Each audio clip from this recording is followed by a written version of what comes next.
Hello everyone and welcome to SUNUP. I'm Lyndall Stout. The rains predicted for Memorial Day will be too late for most of Oklahoma's wheat crop. But as SUNUP's Austin Moore reminds us, there are lessons that can be learned from every tough situation.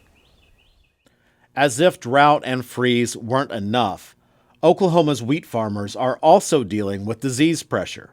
But not foliar diseases.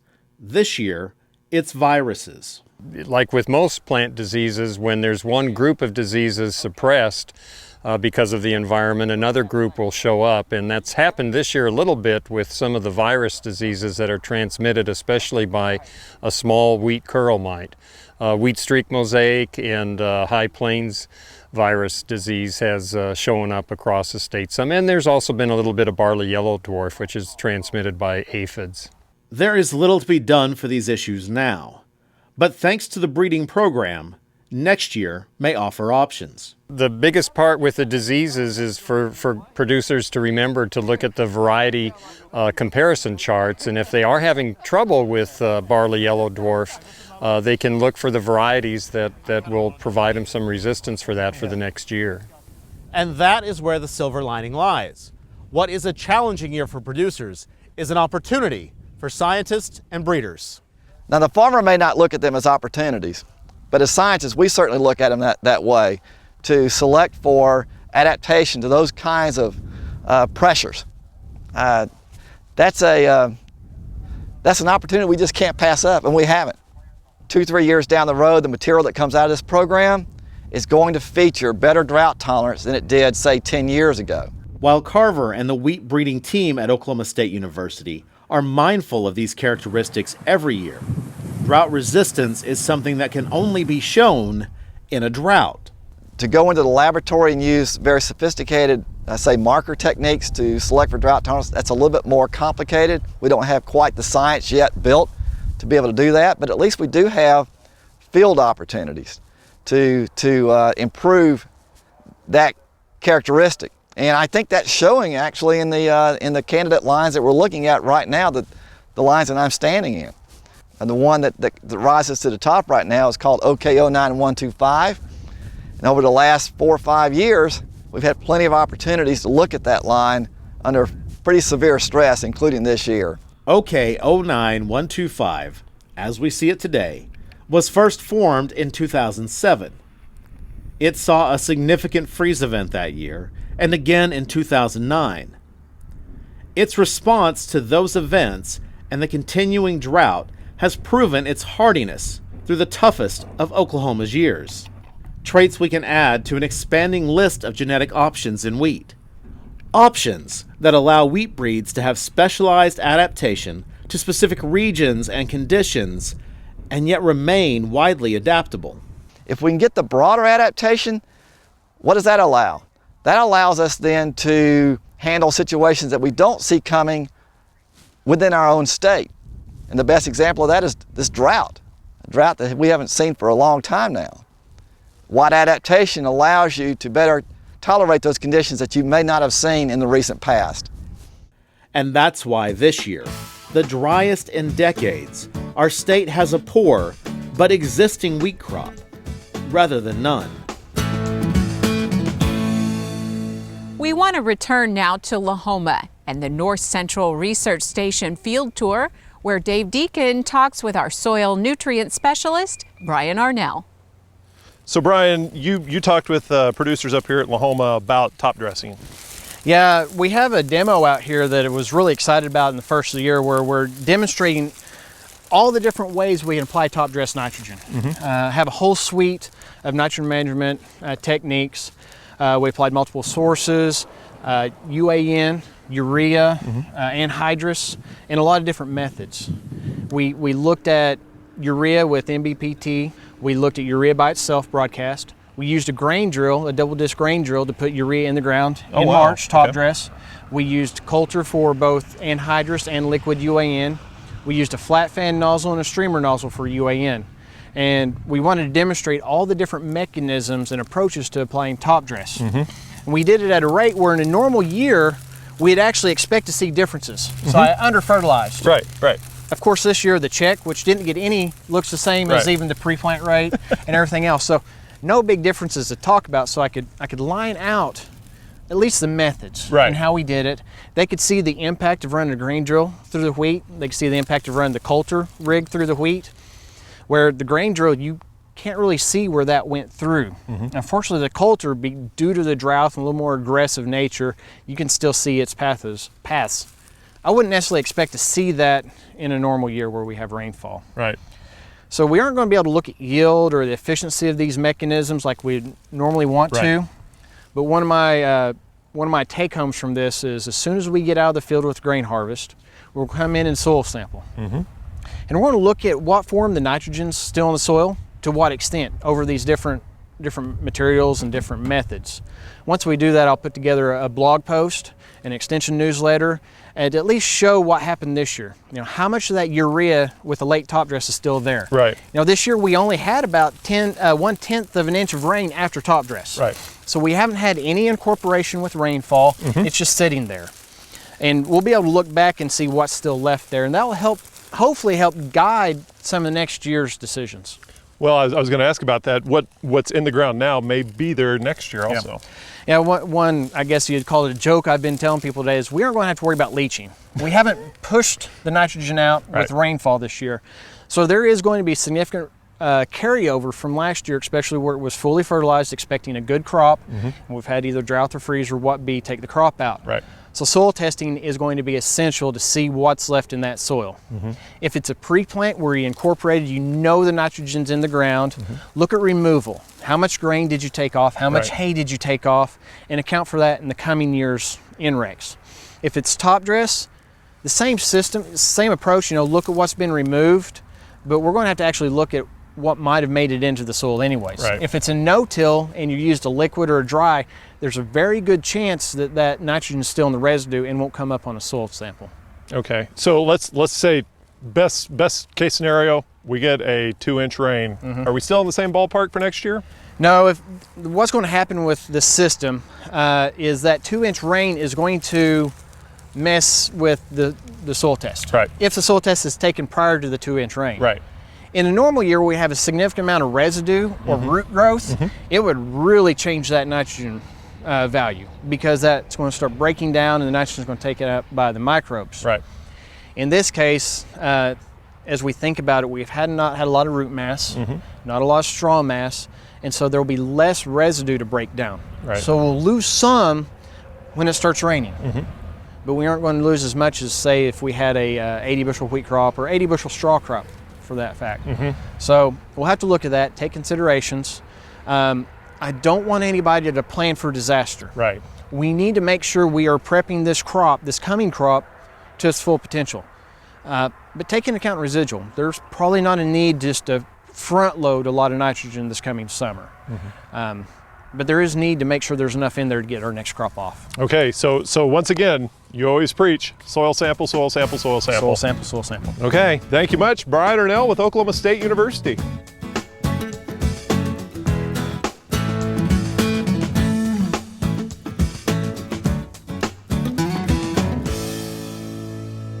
Hi, I'm Al Sutherland with your Mesonet Weather Report. We hope you can hear the rain falling as you join us today. This slow-moving system has the potential to bring significant rain to many parched areas of Oklahoma.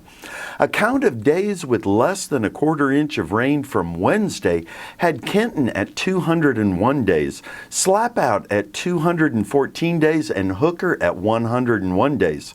In central Oklahoma, Shawnee had seen 55 days without at least a quarter inch of rain. Hopefully, our latest rains will reset all of these day counts to zero. The heater was on in western Oklahoma on Tuesday. 13 Mesonet sites had air temperatures hit 100 or higher. Freedom, Alva, and Cherokee reached 103 degrees. High temperatures, high winds, and low humidities have plagued us this spring by pushing up plant water demand.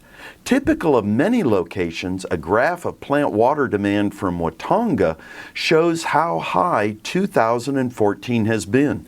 The solid blue fill is the 15-year average for crop and landscape water demand for March through July.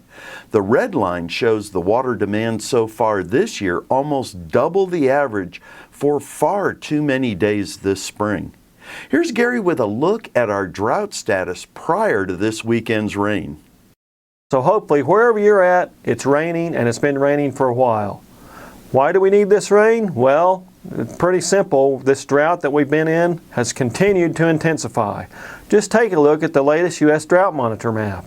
In the last 2 weeks, we have seen rapid expansion of extreme to exceptional drought across the western two-thirds of Oklahoma. So drought continues to intensify. The Oklahoma Mesonet rainfall statistics for January 1st through May 20th shows that the Panhandle, North Central, Northeastern, and Central Oklahoma climate divisions have seen their driest January 1st through May 20th periods on record, at least since 1921. Statewide, it's been dry, of course, the second driest start to the year, at nearly 7.5 inches below normal. So there's the reason for your drought, and the last 30 days have been especially dry. Now you can also see the extreme dryness we've had since the beginning of the year on the Mesonet's departure from normal rainfall map. Here you can see for most of the state we're from at least 4 to about 10 inches below normal since the beginning of the year through Wednesday. So this is your drought right here.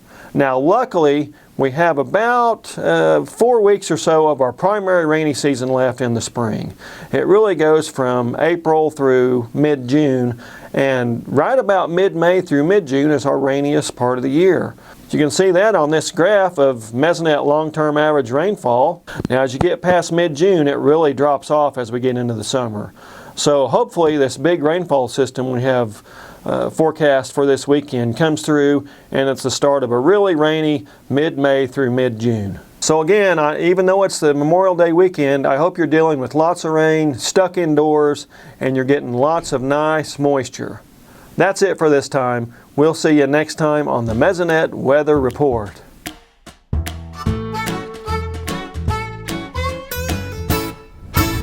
We want to talk now about beef sustainability, something we're hearing more about all the time with our beef sustainability specialist here at Oklahoma State, Sarah Place. And Sarah, let's just start with kind of a general overview of this topic. How can you introduce us to the subject? Okay, so sustainability is really about balancing 3 different areas: economic viability, social responsibility, and environmental stewardship. And so it's kind of in that sweet spot of where those 3 areas overlap that we would call sustainable or sustainable production. And this is something you've studied a lot, but we're just kind of getting used to defining some of these things. Why should producers in Oklahoma sort of be concerned about this now? Okay, so we've heard a lot about it in the media. For example, McDonald's is now looking for sustainable beef by 2016 and trying to look to define that. Other companies like Walmart, they're interested and active in this area of sustainability. So it's something where producers are kind of doing a lot of these things that we would call sustainable already, but we haven't really defined it clearly yet. So that's one of the challenges. And as there are companies that are requesting this, then we have producers trying to meet that demand. But it sounds like Oklahoma producers are already incorporating some of these practices and have been doing them long term. Absolutely. Is that your interpretation? Absolutely. So again, coming back to those 3 areas, if we think about economic viability or long-term business viability, that's something on the minds of all Oklahoma producers, managing their natural resources and being socially responsible. So we may have been doing these things and maybe not calling them sustainability or thinking about those things in that systematic way. But we are on that path of continuous improvement, and that's really what sustainability is about, getting better over time. So the challenge now is to define that more clearly, and to document progress over time, so producers can have that as a way to go to these companies like McDonald's or Walmart and say, this is the improvements that we've made. And you say define it, and it obviously this is something new we're trying to grasp. Is it safe to say that sustainability in beef is an evolving field that will now be studied more in depth? Absolutely, and it's going to be something that's going to have to have people come together from all parts of the beef product chain to create that definition, and we're going to need much more research on the production side of things to better define these issues. And so that's where Oklahoma State is perfectly set up to do that, from grass to plate, if you will, doing sustainability research in those three main areas of the social concerns, the economic concerns, and the animal science, the environmental impacts as well. So altogether, that's kind of where we're headed in the sustainability field. Well, a great overview, and keep us posted as this continues to evolve. Thank you. Okay, Sarah Place, our beef sustainability specialist.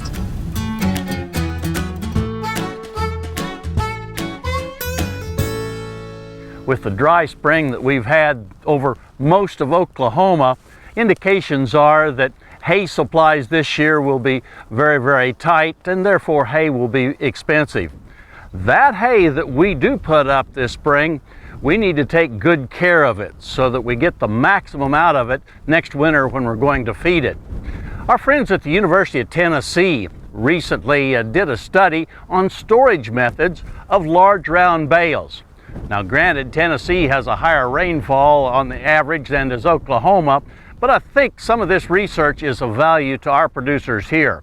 You see, they looked at putting the big round bales just out in the open on the ground, just like this one.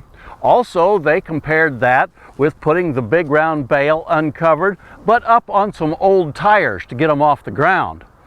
That is one way that they looked at, compared to putting the round bale on the ground, but covered with a tarp. In addition, they looked at putting big round bales both on tires and covered with a tarp, as well as actually putting the big round bales in a barn. And as they compared the loss of hay from the time they harvested in June until they fed it in January, there was tremendous differences. In the case of big round bales that were just left out in the open on the ground, they lost 37%. By putting them up on tires and getting them off the ground, or by putting a tarp over them but leaving them on the ground, it dropped to 29%. Those two were the same. If you did both, put them up off the ground on tires and covered them, it dropped to 8% loss between June and January. And of course, the Cadillac system would be to put them in a barn, and only 6% loss. The one other method that they looked at was like we see some of these bales behind me that had the net wrap. They were kind of moderate, and their loss was 19%. So as we're putting up hay this spring and summer, realizing that it's probably going to be in short supply and it's going to be very expensive, we want to do the best we can at trying to preserve as much of this hay to have it ready to feed those cows next January and February, so that we're saving as much money as possible as we're putting this hay up this spring and summer. We hope this helps you in the process of doing your haying chores this year, and hopefully we'll save a few dollars by preserving as much hay as possible. We look forward to visiting with you again next week on SUNUP's Cow-Calf Corner.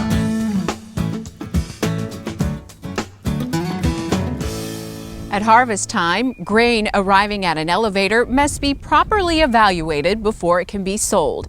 Here once again is SUNUP's Dave Deacon to look at how elevator personnel learn how to properly grade wheat. Getting my certification for the state so I can grade wheat. It's a very thorough class. I liked it. Very informative.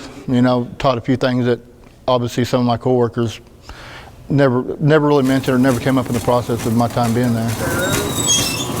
We're conducting grain grading schools, which is where we teach elevator personnel how to grade grain.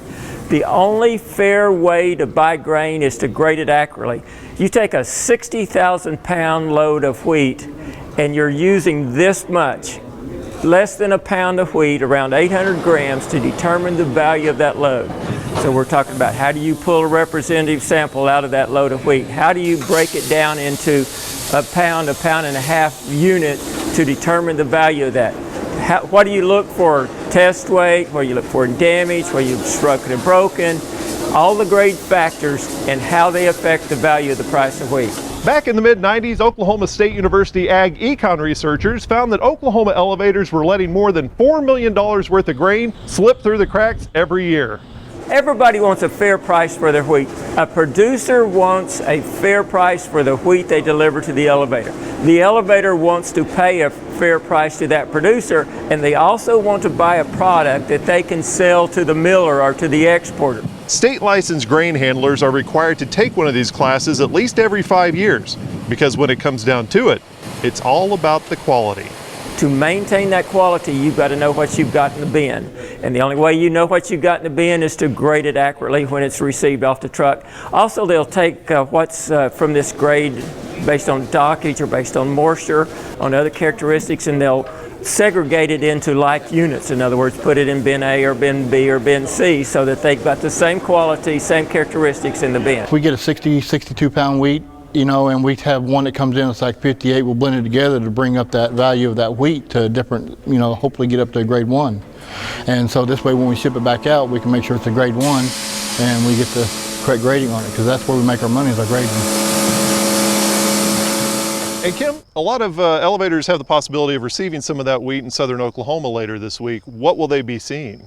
Well, the first thing they'll do when that wheat comes across the scale is pull a representative sample, and they're going to determine the grades based on the published grades and standards.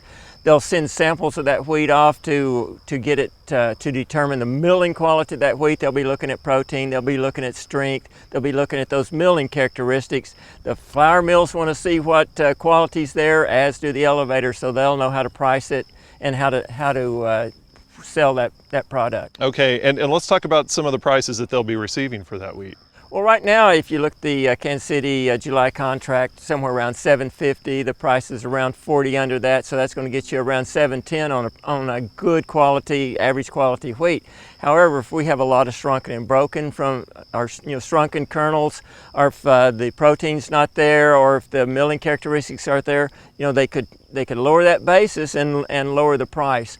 I think the big question on this crop is the quality of that product and the milling characteristics. Okay, let's talk about the price pattern moving forward. What are you seeing? Well, I think we can look at last year's price pattern and get an indication of what's going to happen this year. U.S. wheat stocks are relatively tight. Hard red winter wheat stocks are tighter. We're going into the year tight. We're not going to build those stocks this year, but we got average wheat stocks are expected on throughout the world, and so the foreign wheat production can easily offset this lower production in Oklahoma and in the United States. And so we could, like last year, coming into market, in mid-June you had $6.90. We had a $2.22 price range last year. We could see that price range this year. Okay, just real quick, what is your prediction for wheat prices in southern Oklahoma in the middle of next week? Well, if we got $7.10 right now, I would expect prices to stay in this range until we get well into the harvest. Okay, Kim Anderson, grain marketing specialist here at Oklahoma State University.